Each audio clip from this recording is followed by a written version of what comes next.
بسم اللہ الرحمن الرحیم۔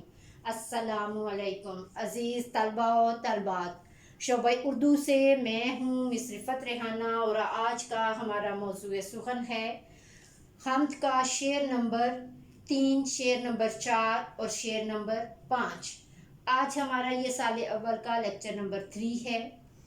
عزیز طلبہ و طالبات، اب ہم چلتے ہیں اس شعر کی جانب، جو کہ کچھ اس طرح سے ہے۔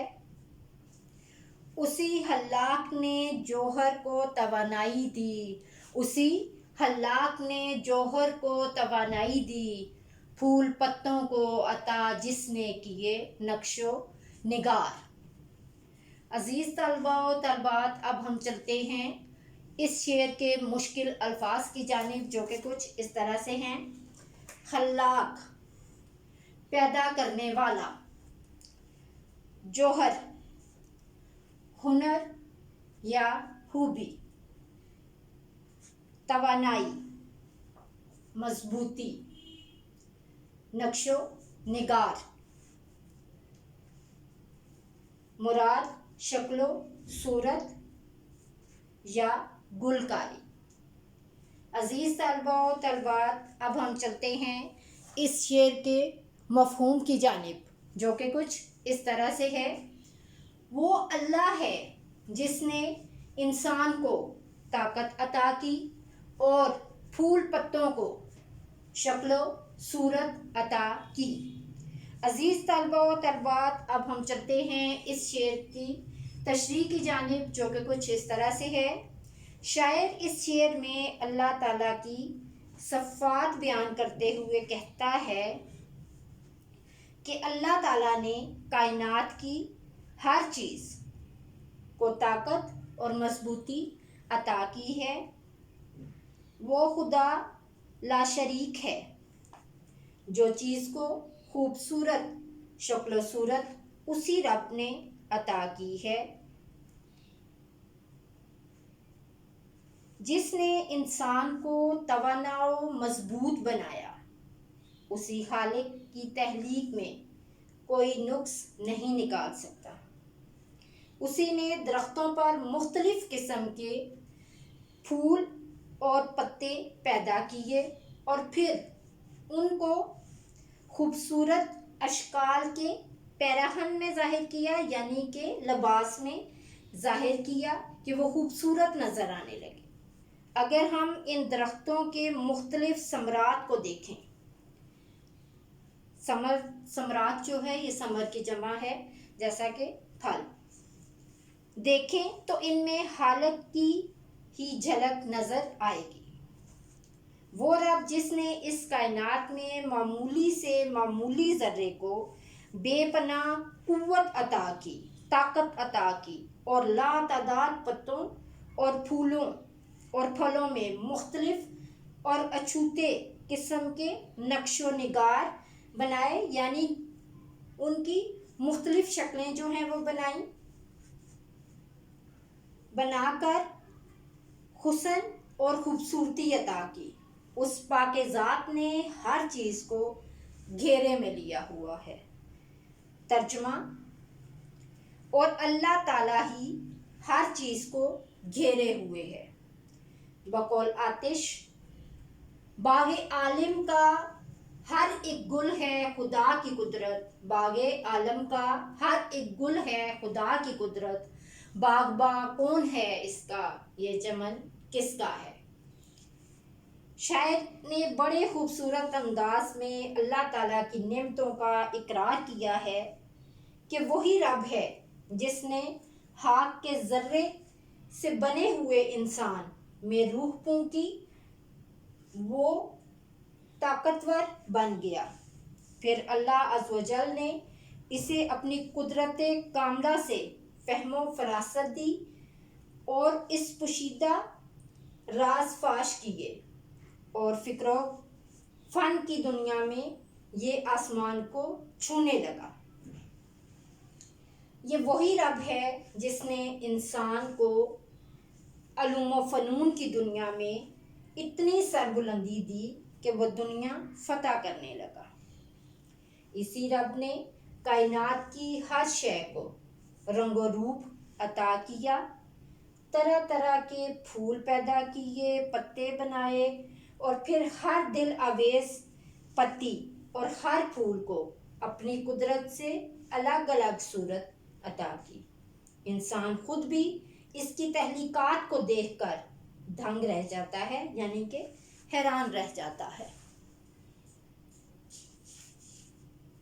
بقول شاعر: تیری خلاقی کا مظہر تیری قدرت کی دلیل، تیری خلاقی کا مظہر تیری قدرت کی دلیل، عالم کون و مکان از ابتدا تا انتہا۔ یہ وہی رب ہے جس نے اپنی قدرت سے ہر ایک چیز کو قوت عطا کی۔ یہ وہی رب ہے جس نے آدم کو مٹی سے پیدا کیا اور پھر اس میں روح پھونک کر اس کو توانا بنایا۔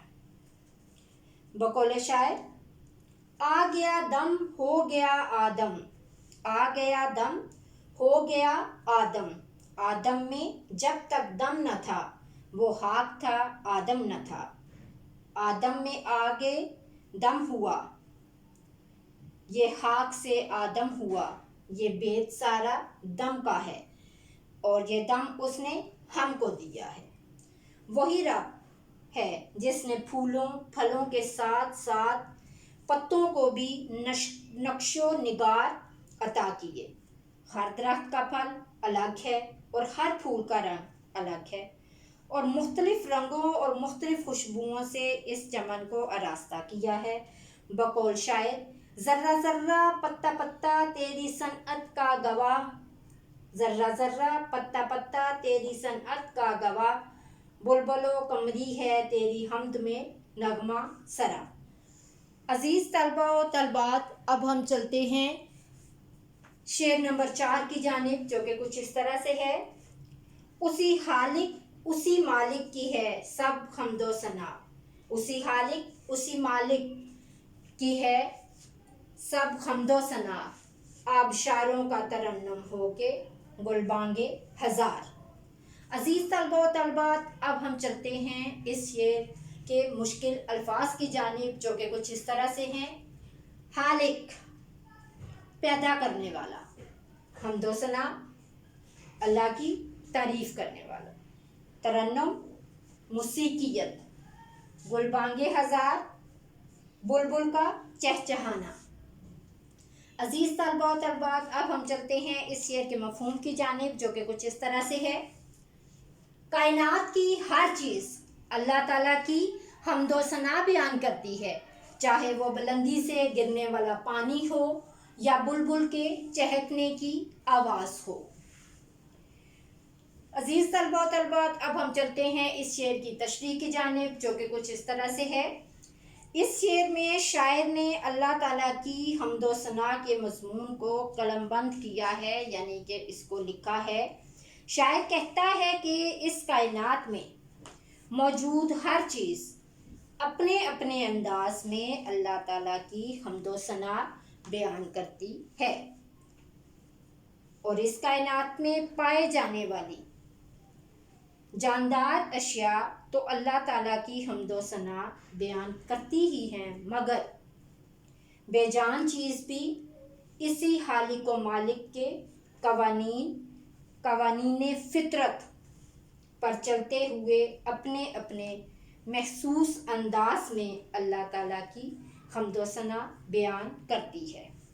بلبل اپنے محسوس انداز میں اللہ تعالیٰ کی حمد و ثنا بیان کرتی ہے، اور آبشار اپنی نغمگی کے ساتھ اللہ عز و جل کی حمد و ثنا بیان کرتی ہے۔ بقول ماہر القادری: قدرت سے اس کی گرم سفر ہے یہ مہر و ماہ، قدرت سے اس کی گرم سفر ہے یہ مہر و ماہ، موج نسیم بھی ہے رواں آبشار بھی، یاد خدا میں نغمہ سرا، نغمہ سنچ بھی، طاؤس بھی، ہزار بھی، سلسل بھی، سار بھی۔ ہر شے اپنے اپنے انداز میں اللہ تعالیٰ کی کبریائی بیان کرتی ہے۔ یہ الگ بات ہے کہ ہمیں اس کا شعور نہیں ہے، ورنہ پہاڑ، دریا، چرند، پرند صبح شام اپنے اپنے محسوس انداز میں اللہ تعالیٰ کی کبریائی بیان کرتے ہوئے دکھائی دیتے ہیں۔ کسی کی مجال نہیں کہ اس کے حکم کے بغیر حرکت کرے۔ ارشاد باری تعالیٰ ہے، کائنات کی ہر شے اپنی نماز اور تسبیح سے واقف ہے۔ شاعر بڑے خوبصورت انداز میں بیان کرتا ہے کہ انسان تو کجا، دنیا میں بھی اللہ تعالیٰ کی پیدا کی گئی تمام مخلوقات اپنی اپنی زبان میں اللہ عز و جل کی حمد و ثنا بیان کرتی دکھائی دیتی ہیں۔ دنیا کی ہر چیز اپنے خالق کی حمد و ثنا میں مصروف ہے اور اللہ تعالیٰ کی بڑائی اور کبریائی بیان کرتی ہے۔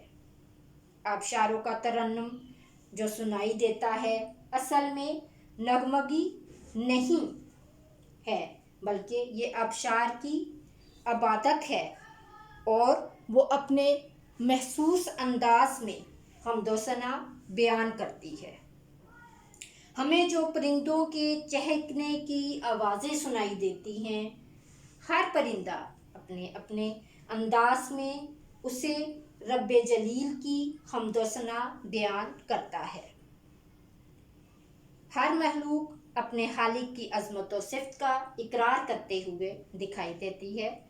بقول حفیظ جلندری، وہی ہے کائنات اور اسی کی مخلوقات کا خالق، وہی ہے کائنات اور اسی کی مخلوقات کا خالق، نباتات و جمادات اور حیوانات کا خالق۔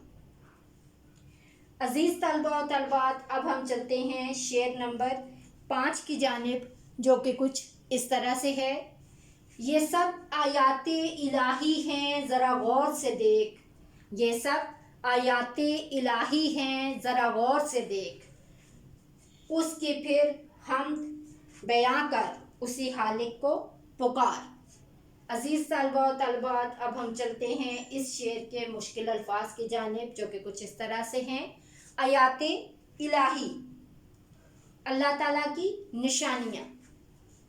عزیز طلباء و طالبات، اب ہم چلتے ہیں اس شعر کے مفہوم کی جانب، جو کہ کچھ اس طرح سے ہے۔ کائنات کی ہر شے میں اللہ تعالیٰ کی نشانیاں موجود ہیں، اسی لیے اسی خالق کی تعریف و توصیف بیان کر، اسی کو پکار۔ عزیز طلباء و طالبات، اب ہم چلتے ہیں اس شعر کی تشریح کی جانب، جو کہ کچھ اس طرح سے ہے۔ شاعر نے اس شعر میں اللہ تعالیٰ کی پیدا کردہ نشانیوں کی طرف توجہ مبذول کروائی ہے۔ شاعر کہتا ہے کہ اے انسان، اپنے ارد گرد کے ماحول کا جائزہ لے۔ ہوا کا چلنا، بارش کا برسنا، بجلی کا چمکنا، زمین میں بیج کا اگنا، پھر اس سے سبزہ نکلنا اور آخر میں سوکھ کر ختم ہو جانا۔ بقول شاعر، پالتا ہے بیج کو مٹی کی تاریکی میں کون، پالتا ہے بیج کو مٹی کی تاریکی میں کون، کون دریاؤں کی موجوں میں اٹھاتا ہے سحاب۔ قرآن کریم میں ارشاد ہوتا ہے، ترجمہ، بے شک آسمانوں اور زمین کی تخلیق میں، شب و روز کی گردش میں عقل سلیم والوں کے لیے اللہ کی قدرت یعنی کہ نشانیاں ہیں۔ یہ سب اللہ کی نشانیاں ہیں، لیکن انسان کبھی صبح شام پر توجہ نہیں کرتا۔ اصحاب کہف کو دیکھنے کے 300 سال بعد اٹھنے پر تعجب کرتے ہیں۔ انسان واقعہ معراج کو سن کر دھنگ رہ جاتا ہے۔ ہم اپنے ارد گرد کی اشیاء پر غور نہیں کرتے۔ ہر چیز میں اللہ تعالیٰ کی نشانیاں پوشیدہ اور چھپی ہوئی ہوتی ہیں۔ کائنات میں پائے جانے والی ہر زندہ اور ہر مردہ چیز اللہ تعالیٰ کی موجودگی پر دلالت کرتی ہے۔ اگر ہم آسمان کی طرف نظر دوڑائیں تو بغیر ستونوں کے کھڑا نظر آتا ہے۔ آسمان سے باتیں کرتی ہوئی پہاڑیاں، وسیع و عریض میدان، یہ بے کنار سمندر اور ان کے اندر رہنے والی لاتعداد مخلوق، ان سب نشانیوں سے اللہ تعالیٰ پر ایمان لایا جا سکتا ہے۔